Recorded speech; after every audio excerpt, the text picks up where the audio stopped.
Yeah, so it has been a weird week in particular. Um, big joy when Friday came around and my copy of Bayo 3 was dropped off, and I just like, I'll just stare at this box. Um, it's a So you pretty liking it? box. You liking it? It's a pretty Yeah? box. You having fun? You Really, having fun with Bayo 3? really enjoying the prettiness of the box. It's quite There was, shiny. In fact, I saw an there was art a book. moment.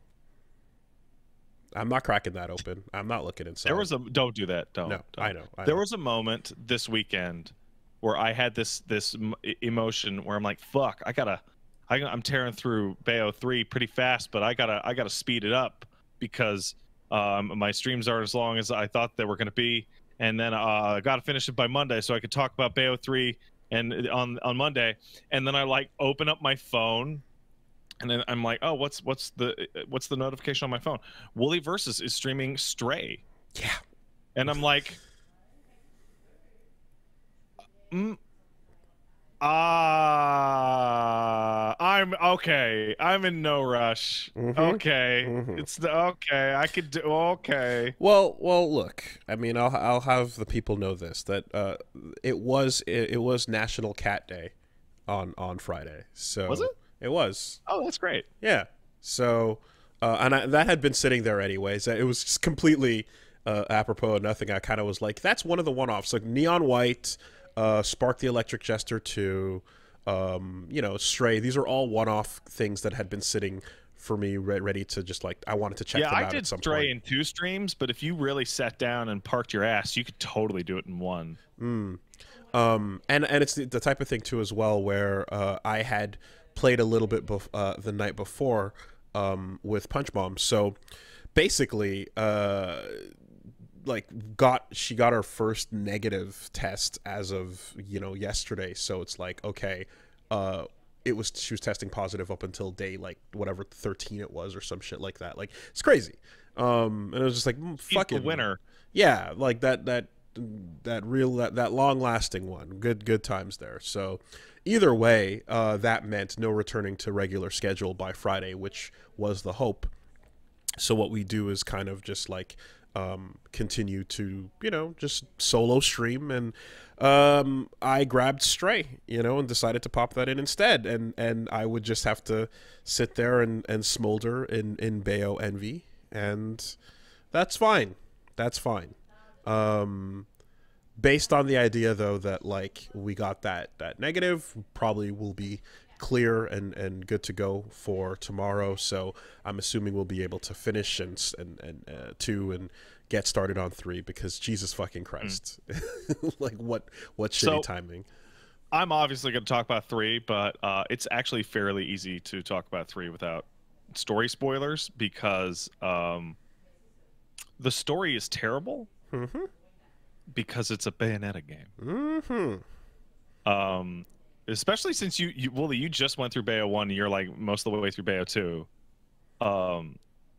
Those games have just terrible story, like just Oh, awful. it's just nonsense. I mean, fucking Enzo running around, ass cracking his way through everything. It's like, yeah, that's what you're here for. A couple of And cool fights and then some daddy like shit. and you think back to Bayo 1 and you're like, wow, this is a really confusing time travel story. Like that I'm not sure makes sense. And then Bayo 2 comes at you with like doubling up on the original's confusing time travel story, to Mm-hmm. say that while those guys were time traveling, you were also time traveling with yourself at the same time.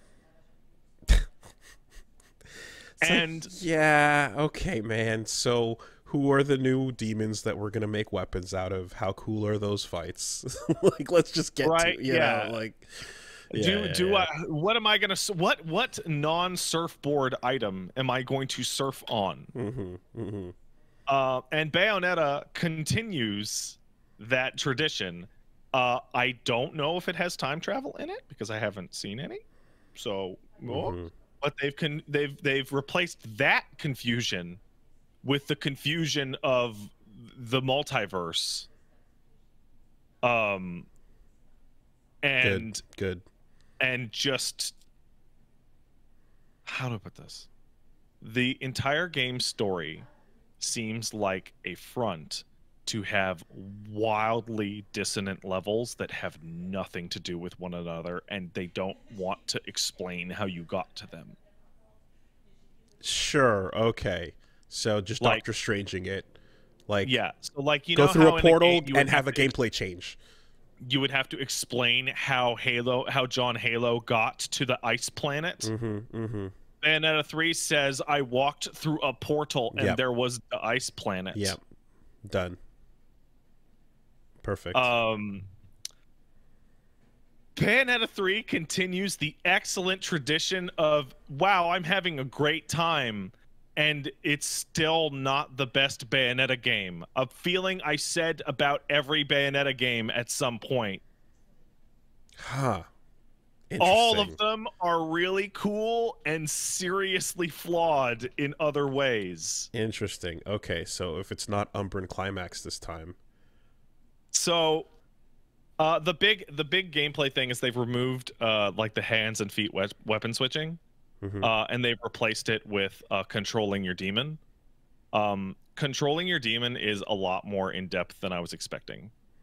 Like, Madama Butterfly has a 4-hit combo, a kick combo, a special move, a series of ranged attacks, and a command list, which includes like Tetsuzanko and like her spin kicks. Okay, that's good, because my expectation, and I haven't watched the final trailers, mind you, but my expectation is for kaiju feeling like size combat, which is unfortunately just going to be big and sluggish. But nah, well, they are big and sluggish, right? But okay. And here's a fun thing. I don't know if you've played any of the Platinum games, but say you do a combo. I have never played a Platinum game. You've never played okay, so let's say you did a combo, and then you did 1, 2, 3, 4, and then on the final hit there was like a full second of hit stop, and a light would flash on your character, and then you hit the button assigned to your astral chain, and then the demon comes out and does the finisher, literally exactly the same as an astral chain. Oh, that's how they're doing it. Okay.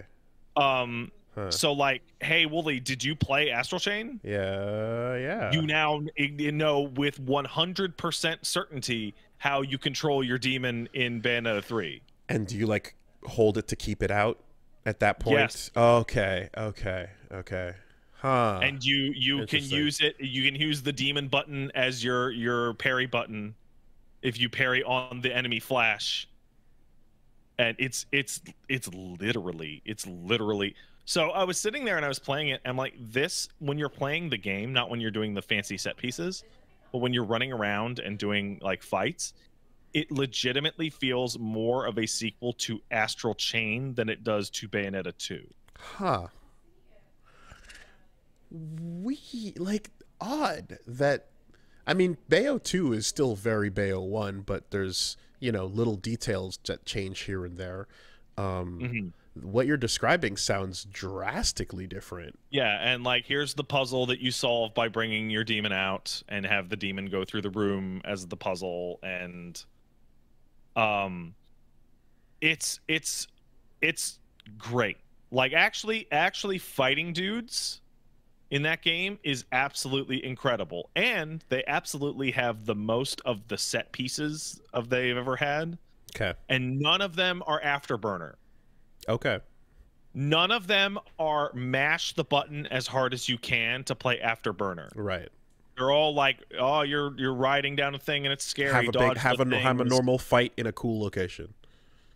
Or no, I'm talking like set pieces. I'm talking like the surf down the building as the building's destroying. Oh, okay. Or, Okay. You know, but none of them are mash the button before the one cool boss fight in the game, like Bayo 1 had. They're all like, oh yeah, that's a cool sequence. So, oh, this is the RE4 jet ski thing you want to do again, and this is the turret sequence where I'm allowed to hold down the button, etc. But the levels. So I'm glad that I'm not the only person who felt this way, because I looked up online, and friend of the show, Sphere Hunter, was saying the same thing. The levels are really wide and really big and have collectibles all over the place. They are also like a singular color palette and kind of just big boxes. They're really boring. Okay. The level there's one level about halfway through the game that is like a Bayonetta 1 or 2 level, but like most of them are big open areas that are kind of bland looking. Well, so the a lot of places in like Bayo 1, like when you're going through Vigrid, it's a series of hallways into fights. But in Bayo 2, when you start out, it still has hallways into fights, but there's areas like Noaton where you get into the city, and it's a fairly giant first area to run around in and find little collectibles and whatnot, and then occasionally get a secret verse if you can. So how do I put this? So Vigrid and Bayo 2's location, there were a lot of hallways into rooms, into kind of, you know, plazas or whatnot. Plazas, yeah, lots of plazas, yeah. Like, so one of the things they showed off is that you go to Tokyo and you do the you know, the 108 building stuff, right? And you're in that square, and like most of that stage is you're in a big square like cityscape with gray buildings and maybe a long corridor. Like you're given a lot of room because your demon has to come out. But it just, I don't know how to describe it, because the levels actually have a lot of secrets hidden all over the place, but they're all secrets hidden all over the place with wide open spaces. I just saw somebody in the chat sum it up correctly. It feels like the entire game lives in the frame rate dimension. Okay. And when you're playing it and you're like really doing a lot, you can see that it desperately needs to live in the frame rate dimension, because the Switch is having trouble. It's doing its best. Yes. It's really having a lot of trouble.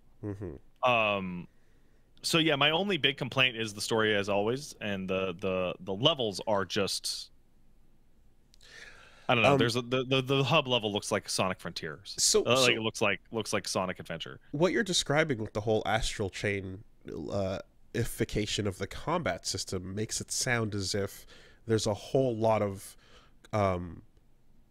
demon summoning opportunities in game. And again, my impression was that there were going to be like a couple of cutscene moments that are not cutscene, but like a little pseudo boss fight section at the end of a level after a series of normal verses. Are you saying that most verses actually have you calling out your demons? Oh yeah. The only time you can't call the demon out is when you're in a area that is too enclosed for it to literally fit. Weird. Oh, wow. You can do it about 95% of the time. And the demon summoning has a bunch of mechanics associated with it that you use all the time. So back when I kept saying ad nauseum that, like, I wonder if this is scale-boundish in its like leftovers, the desire of the team to have a game that lets you also fight with a monster on your side. Is this in fact what we're seeing, if that's what most of the game is? You know? Like you use them so often that like so Panther Within is gone, and has been replaced with the movement ability associated with the demon associated with the weapon you are using. So for example, if you have the guns, you'll be using Madama Butterfly, and your dash you'll instead turn into like a Madama Butterfly looking demon lady, and you get a float on your jump, right? There's other ones that I'm not going to mention, but instead of getting the float, you get like a dash forward as part of your double jump, or like a swing as part of your double jump. Okay, and that depends on what weapon you have equipped. So Panther Within, Snake Within, and Crow Within and such have all just been replaced with the weapon you have gives you a specific movement type ability. Right. And so you have a Bayonetta 1 and 2 save file, right? I have a save file for one on my Wii U though. Like it's or not Wii, no, Well, the back on whatever, you know.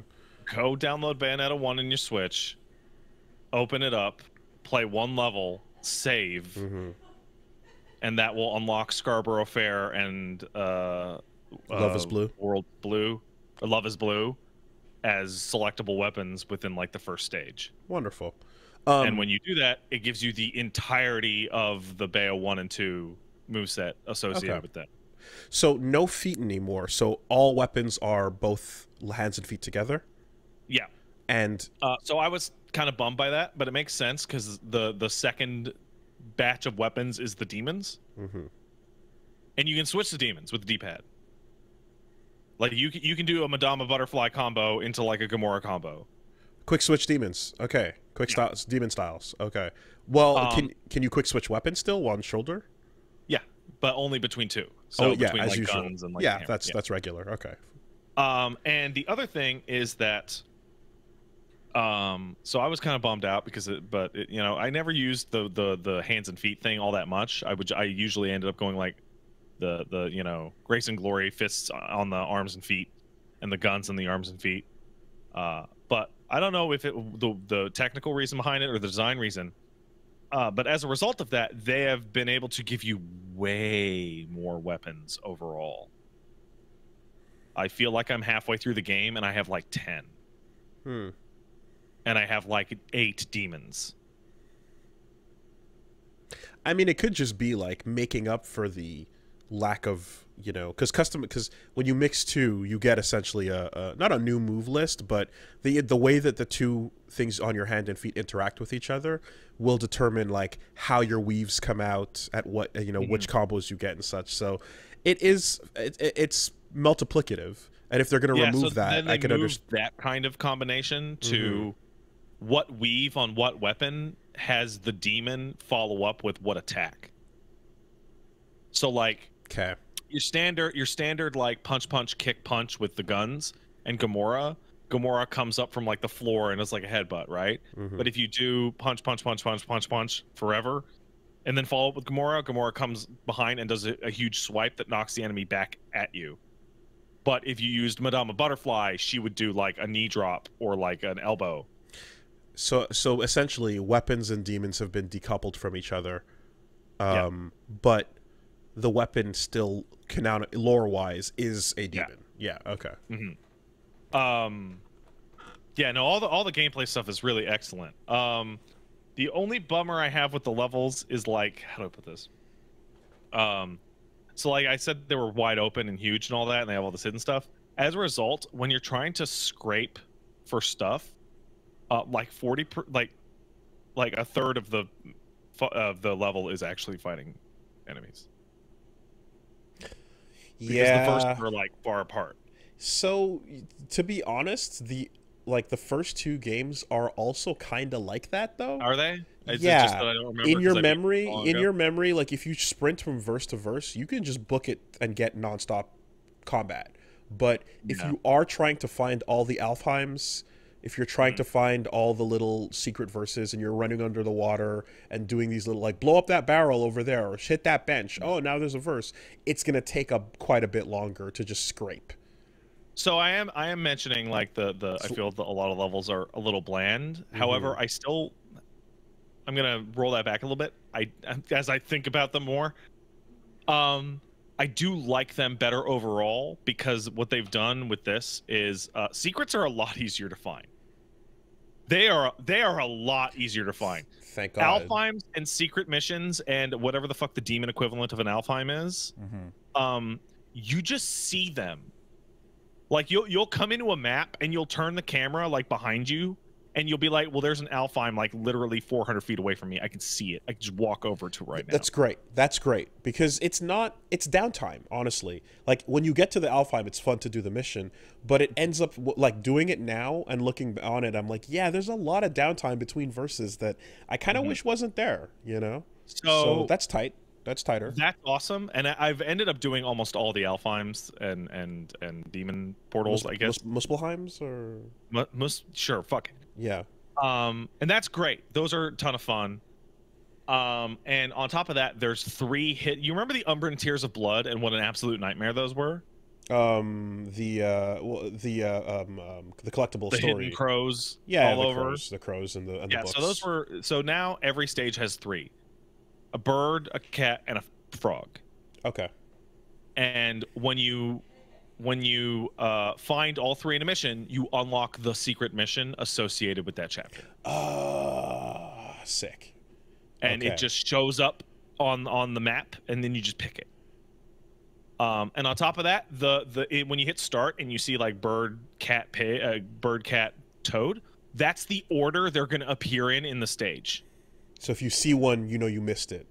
Yeah. So I got into a situation where I'm like, I got the bird and the toad, but the cat was the one in the middle. I'm like, I totally missed it. I'll have to replay the thing. So wait, so the secret mission is not in the level then? It appears outside on the map. It's called a sub-chapter now. Okay.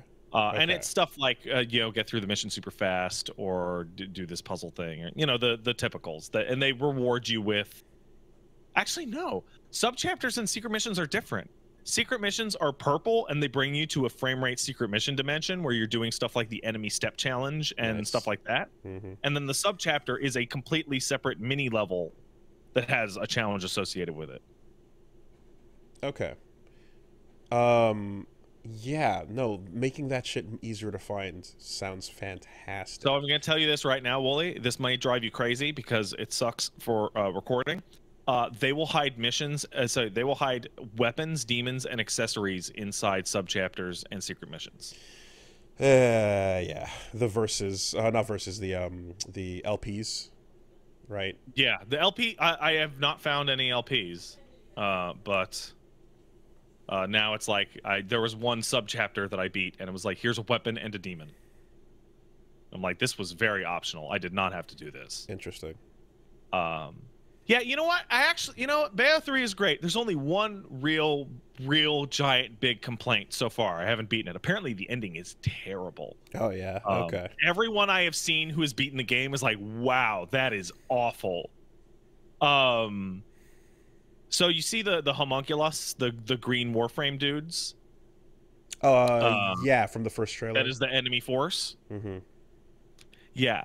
I'm about halfway through, maybe 2/3. They represent 99.9% of the enemy roster. Angels and demons have been entirely regulated to secret missions and Alfheims. Okay. And as a result, I'm like, because you'll fight like Affinity and Beloved and Pain and Resentment and stuff like that. Mm-hmm. You'll be like, I love these guys. I wish I was fighting them more often. Okay. I really like those guys a lot. So 2 obviously has the whole sequence of like returning to Vigrid and then fighting the Bayo 1 enemies that need no introduction at that point.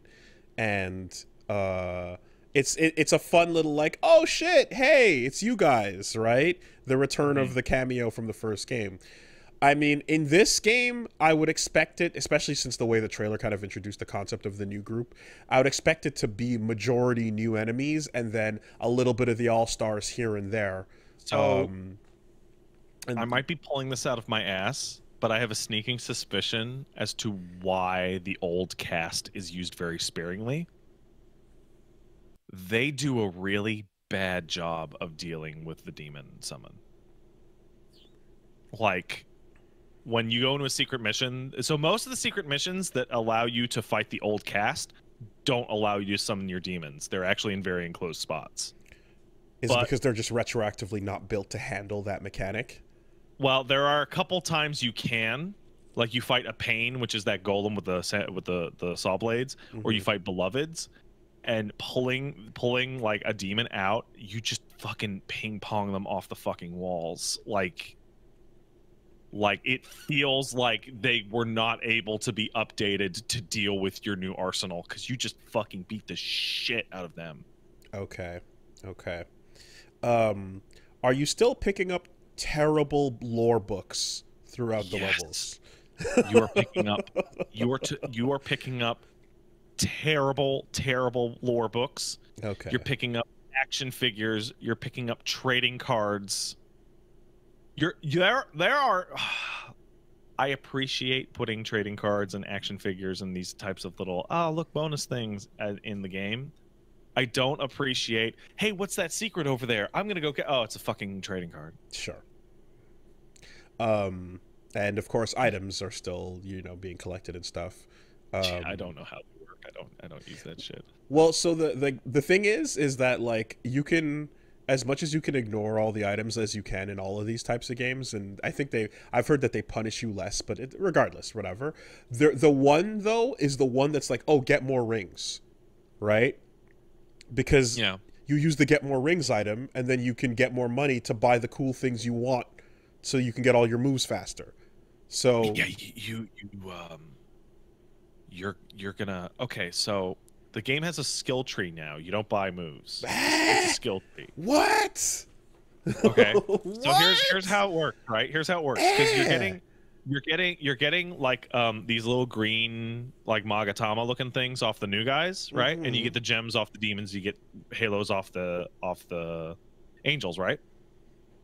So now you have 3 currencies, right? So the way that it works is items and upgrades are gonna and accessories, they're gonna cost the new currency, the little green orbs, whatever the fuck they are. I don't know. I don't remember their name, right? Demon crystals, which you get from torture attacks and versus only, are your upgrades for your skill tree, right? Okay, and when you angel halos are explicitly used for costumes and decorations. Okay, so the perfumes and such. Yeah. The essences rather. What? Yeah. So when you say upgrades, by that you mean new moves. Okay, so I'm gonna give you one example, and it's a demon that you know. It's Madama Butterfly, the demon you start with.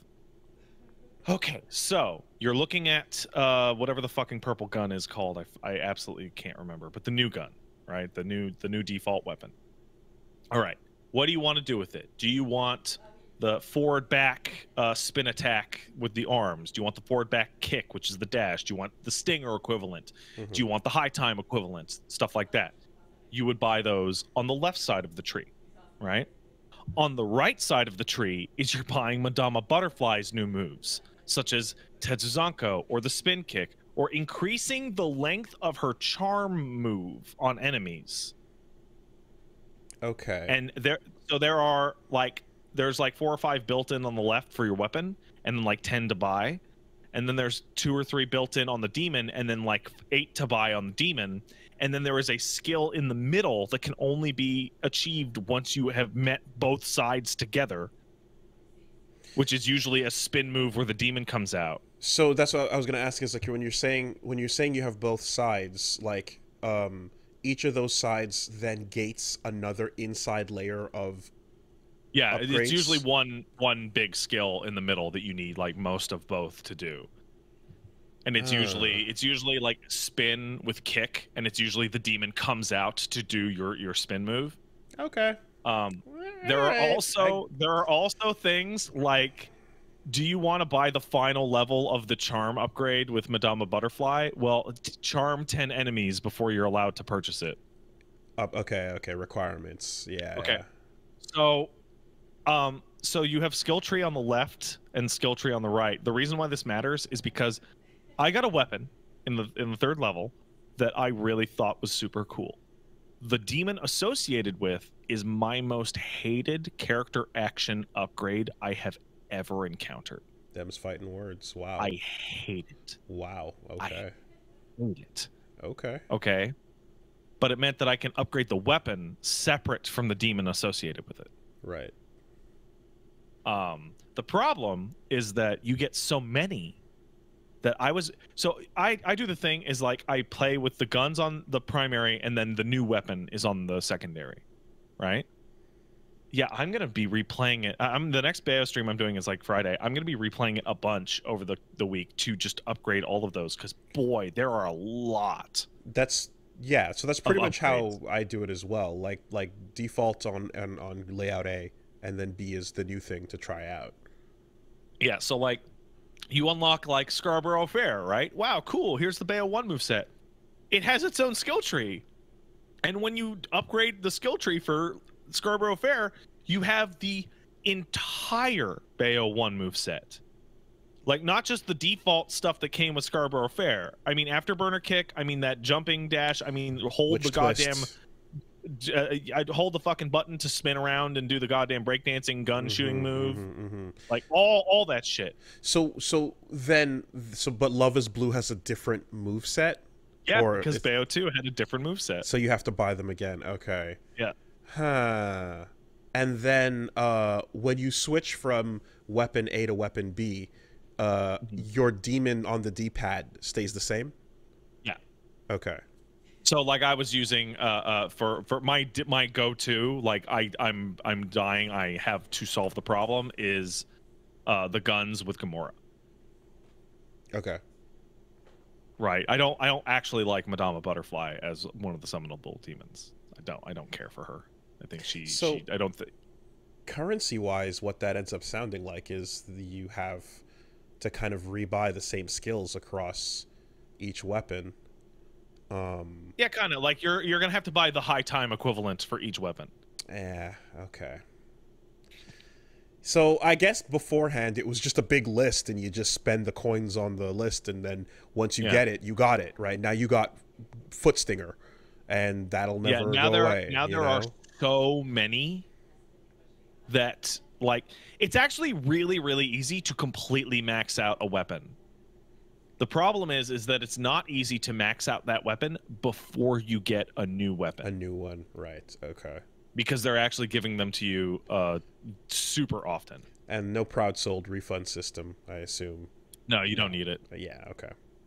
Interesting. That's an interesting choice, and I guess by giving you a fuck ton of weapons, it just means like, yeah, play more. Right? It's just that's pretty much what it's doing. Well, I finished a mission in which at the end of the mission I was given 2 weapons. Wow. Okay. Okay. So I think that's the first time that's ever happened in a character action game. 2 at the same time? Yeah. As well as 2 demons associated with them. Right. So if I wanted to on the next level, I could just swap out the whole thing for all new shit. And you can carry up to 4 demons at a time? 3 demons, because down is taunt. Okay. Do you, so Moon of Mahakala, still an accessory? Still got to buy it, 200K? It is still there. I don't know if it's 200K, but it's still in there. Okay. All the old accessories either are already there, or I assume them to be there, because with all this new defensive shit, I thought for sure Moon of Malakala wasn't there. No, it showed up. It was just a couple chapters later.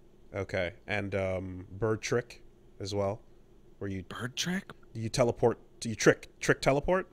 Up to over to the nearest enemy, but like you do Bird Within while you're doing it.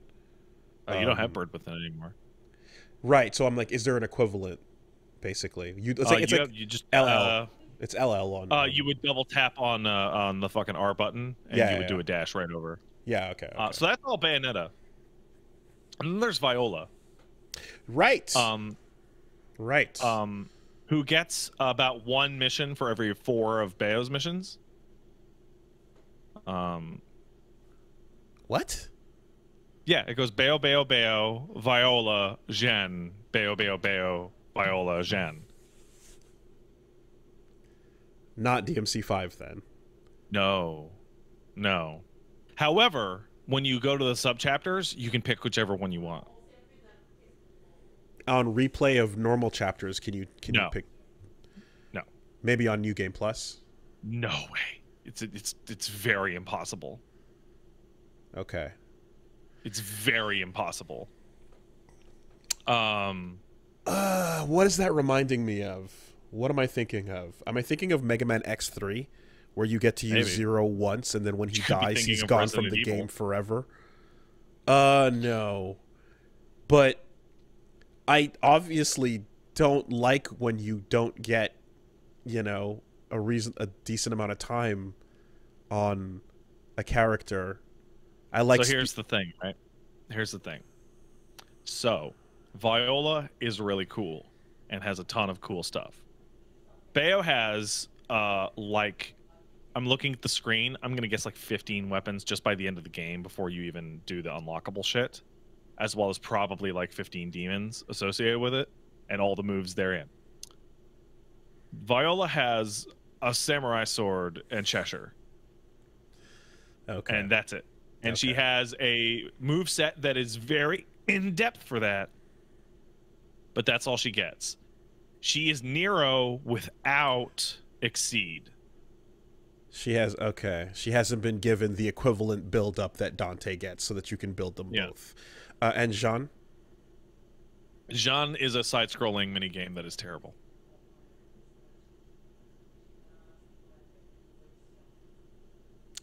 Okay. You see it in the trailers. It's like an elevator action fucking thing, as Jean. You're not actually doing. No, it's fucking it's bad. It's literally like 4 minutes long each time you do it, but it's terrible.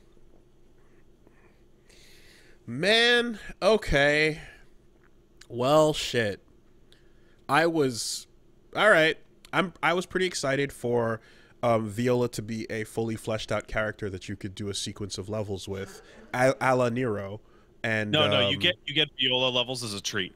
Yeah, and I was kind of hoping they would be like a, you know, like, no, obviously not starring role, but because like, look, Dante in okay, in 5 it kind of comes together a little bit more to give Nero a fuck ton of shit, but in 4 Dante overwhelms Nero with the amount of shit he can do, right? Yeah, it's no contest, but you're still getting a regular amount of progression with Nero, especially when you're doing the first half of the game, so that like it feels like you're spending time and you're getting progression with the character, and you're learning. Viola does get stuff as you go through the game, but it's not. It's like the Bayo is getting 1 or 2 level weapons per level. It feels like. And Viola is getting like, oh, here's a cool little new gimmick, or here's a cool little new thing, but it's not the end of the world. What Viola does have is when you hold down the demon button, instead of controlling the demon manually and Bayo becoming like a stuck like a target, Cheshire acts completely by himself. He is totally out of your control. You have no ability to do anything with him, but you get access to your hand-to-hand moveset and the block parry thing. No, you can't block because Cheshire is the sword. So when you throw the sword away to block Cheshire, you are left with just Viola's terrible dodge. Huh. Okay. When you have the sword with Viola, yeah, it's the block parry system, and it works just like Witch Time. The closer it is to the frame that it hits you, the longer Witch Time is going to go off for. Odd. What an odd choice to make her like an occasional bonus level, as opposed to at least a stretch of like 2-3 missions, maybe 4, so that you can like sink your teeth in, get to use this character, and be like, all right, now we're switching back over, you know? So because like, remember, as a character, Viola's great. I would love to see more of that character. I completely forgot that you took control of Loki at all in so 2. I also forgot that, but you do take control of him for like 10 seconds. Yeah, right. And then I mean, I'm not counting like controlling little Cereza in 1, like you do have a little run from the monster, throw the cards out, okay, that was fun, now switch back to Bayo kind of moment. And I guess the whole introduction of a playable new character, holy fuck, you would take it to be more than just a little bonus thing, you know? It's about 20% of total levels, at least where I'm at so far. Okay. But the levels have been like very, like it is literally 1, 2, 3, maybe 4 Bayonetta levels, then Viola, then Jeanne, and that's happened twice now. So I'm pretty sure it's going to keep going down that same direction. Yeah, the aggressive character switch in the middle of the story might not be for everybody, but for me, like I like that, you know. I like everybody getting their time. It is obviously not as good of a pure action game as Devil May Cry 5. It focuses a lot more on set pieces like the other games did, and the set pieces they went with are definitely the best they've done. Like, they are large, zany, weird, cool fucking things. A couple of them, while cool, are fucking awful. None of them are as bad as the Afterburner sequence. But there's one that's like a platforming section with like a demon, and it's just like, oh, fucking, this sucks. Ugh. Okay. Yeah, all in all, it is a really great, highly flawed game. Has there been a return, or not a return, but like, has there been a lot of flight combat? Because in 2, none, 0. Okay, because in 2 you have a bunch of fights where you're doing your full grounded moveset, but you're floating through midair, and you have to fly in and out of like the various bosses. No, none, 0. Oh, okay. 0, none. Interesting. Okay, cool. Also, you get to dress up your Bayonetta and your Viola with different colored costumes and different colored colors. Like standard Bayo can even be changed, have her color palette changed. Like, you can have her wear a white dress, or you have her wear a bright red dress. Naturally, yeah. The colors they chose for these, however, are all like the strongest possible shades and all look terrible. Like, it's like bright pastel pink, or like crimson red, or like super bright like seafoam green, and it's like, do they bring back any of the extra modes, like the co-op climax and outside of story mode stuff? Tag don't climax know. Rather. On the main menu, there's literally new game, continue, and options. Oh wow, okay. So if that shit is there, it's all hidden behind completion. Okay. Huh. Man. I will say one thing. Man, there's like, it's happened once, and it's probably gonna happen again. But you're sitting there and you're like, wow, $4,000 for that would have been a great deal. Oh yeah. Not a lot going on. There's like the opening cutscene has the Bayonetta 1 Bayo and has like 4 lines of dialogue, and you're like, wow, that would have been a pretty good day's work for just that. Well, you know, things had to go and get complicated. Don't have an abortion. No. Send your Bayonetta support dollars over to these fucking pro-life causes. What? What do you? I don't. Yeah. All right. I spoke with somebody, and they implied to me that not only is that pro-life thing kind of awful, but it's also possibly a scam, because it takes in lots of money, and the money doesn't appear to go anywhere. Attention, Bayonettas, please put all your donations in this Bayonetta donation box, and you rip off the sticker, and it's a tithe collection plate, and you're like, what the? Is this a collection plate, Helena? What? No, I would never. Enough with this. I'm going back to the stage. In somebody who coins the term Bayonutter telling you to stop Bayonutting. Man. Well, she did say that you did not have permission to touch, right? Yeah. All that sexuality was actually saying that you did not have permission. So really, it's kind of, you know what? It's, I don't know why this pings in my head. But I think the tag is denial. You remember in fucking Bayo 2 when Bayo can just summon like 10 bigger demons to kill Gamora? Like, just like, oh wow, it's even bigger. And you have this feeling of like, you could do that the whole time. Why didn't you just do that against Baldur, right?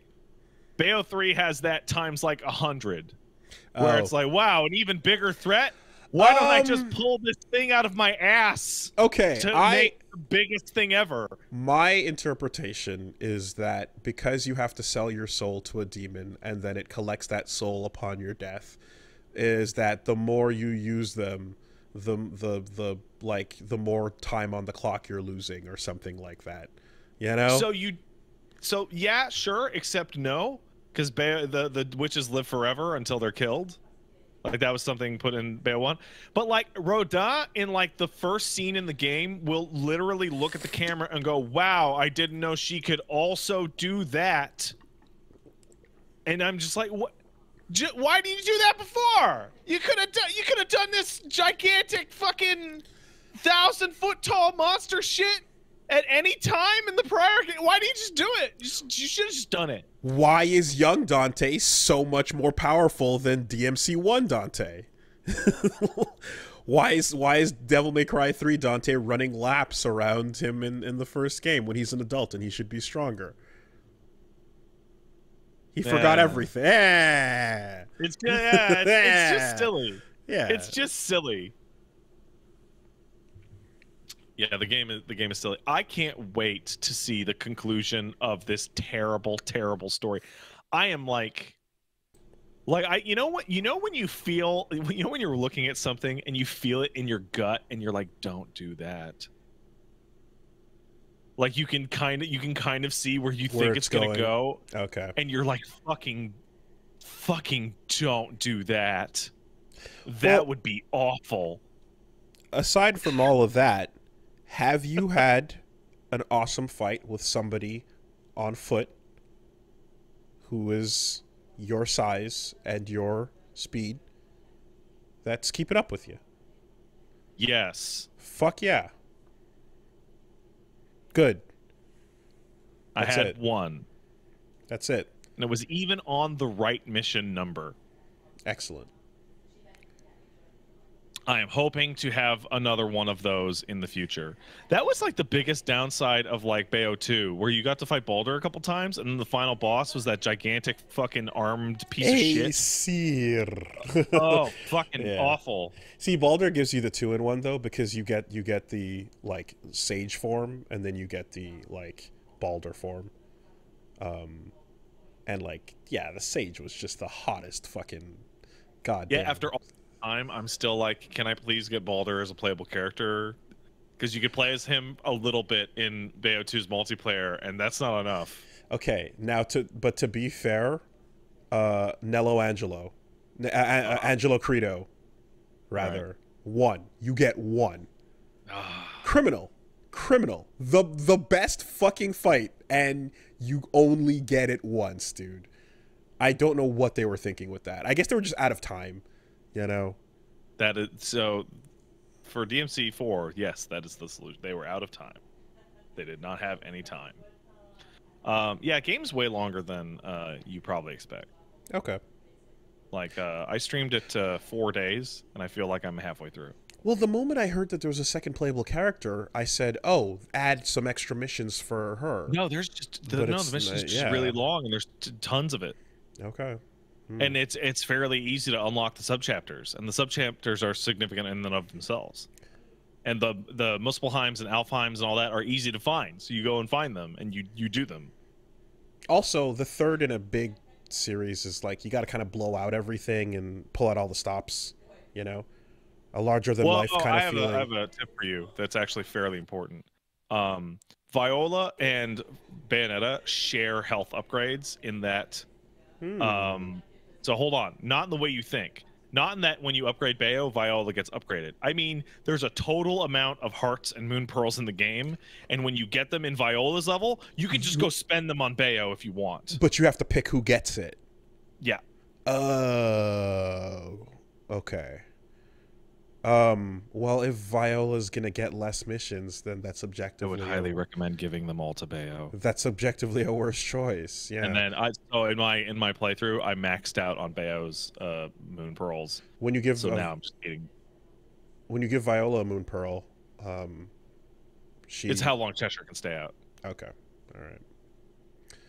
So, I mean, I saw this get mentioned a little bit earlier, but it's like, if you had to, like, comparing the story between Bayo and DMC, and I'm like, there's no contest. DMC's a dumb story, but it's way better than Bayonetta's. Yes, it's the DMC has Way A to better. B to C to D.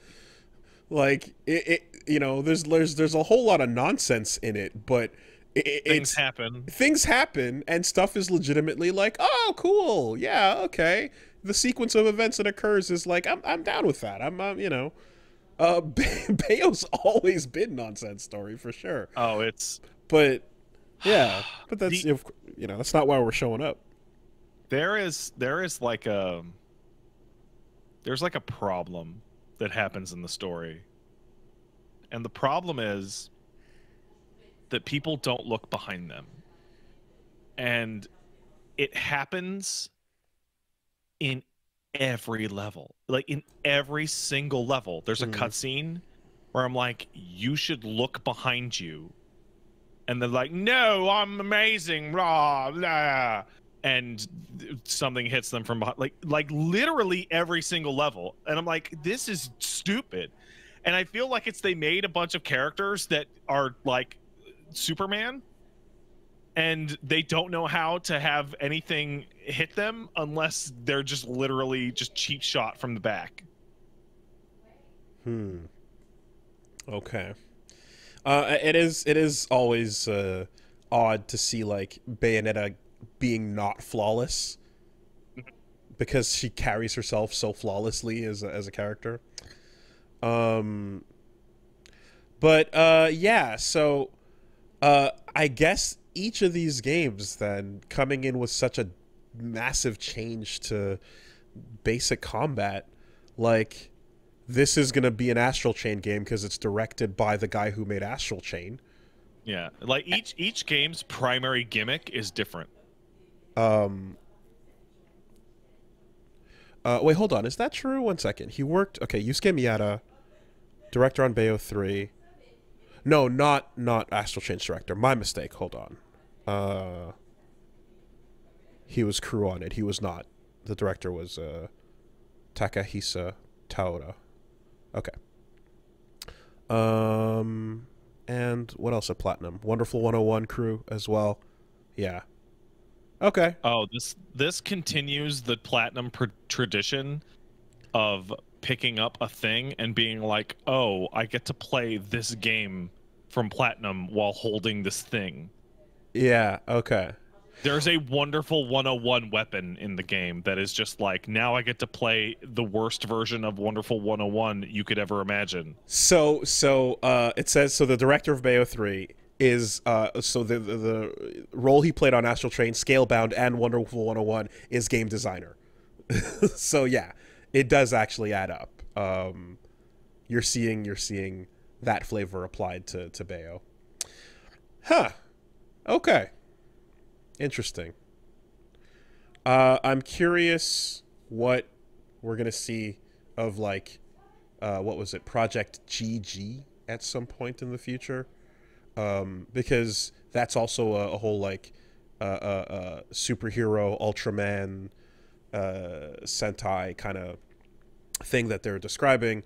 But with the whole bit where you were talking about the setting there, you said they're literally in Japan, so you're controlling giant monsters and you're actually rampaging through Tokyo. Yes. Yeah, so like and because of that, the event sequences are going to take inspiration from certain Japanese themed things over the years.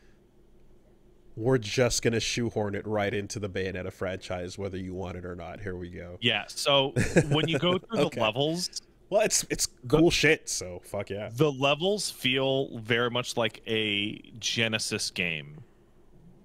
Like a series of Sonic levels, because it's literally, I jumped into a portal. What's that? What do you mean by that? Okay, let's take a look at Sonic and Knuckles. Right, Sonic and okay. In Sonic and Knuckles, your first level is the island, right? Oh, the green island with the mushrooms, right? And then the second level is, oh, flying battery zone. It's a completely tonally different thing. It's machinery and all that shit, right? And then I think the third one is like Sandopolis. Ah, we're going to Egypt. And it's like, what are these? Do these levels exist? No, they don't. Shut up. Shut up. We wanted an ice level and a fire level and an Egypt level and a shut up. Just shut the fuck up. That's what I mean. Okay. Like it feels like 16-bit. It doesn't help that you're collecting Chaos Emeralds. The MacGuffin is, I fucking forget the name. It's Chaos something. And it is functioning as a fucking Chaos Emerald. Wow. Okay. All right. Sure. Sure. Like Viola might as well turn to fucking Bayo and say, Sonic, we have to go get the fucking Chaos Emeralds to stop Dr. Robotnik. Wow, I'm not even wrong. Like you know, you do that thing where you start to exaggerate and then you think about it. Like, no, that's actually exactly what's happening. So I was when I was trying to think of like switching to another character, I was thinking about like switching to Knuckles, but like, what's the spread on that? You know, is it comparable? I imagine you get more. Like, I imagine the percentage is not well, from what you're describing, 20% of the game. Yeah, 20%. Right. Jeez. Okay. Cool. Yeah, cool game. Can't wait. Like, getting excited for its terrible ending. Like, get it, like even if I had not heard anything, you know when you can feel it? When you're like, the answer to this question is going to be stupid. Mm-hmm. Because the big question of the game is, who is the big bad? Is the answer Daddy? And I'm like there's I'm like part of me was like, if it's Baldur again, I'm gonna shit. No, this time it's it's Viola's daddy. We got to get another daddy in there. You know what? Why not? Yeah. Rodin's daddy. What? I mean, it is but it's like, okay, if it's Baldur a third time, as long as the fight is fucking sick, then who cares? I don't think it's Baldur a third time. That was like an offhanded thing. In fact, I'm going to stop having this conversation because if we get too close to it, I'm going to make that face that I make that you hate. Right. Okay. Yeah, cool game. Excited to see it end. The weapons that you said you've been getting in droves, are they mostly new, or are they mix of returning? One is returning. Aside from Love is Blue and counting functional replacements, like if there's no Kafka but you get a new bow and arrow, I'm gonna say that's a returning type thing. Okay, there's a I would say it's like 90% new. Okay, sick.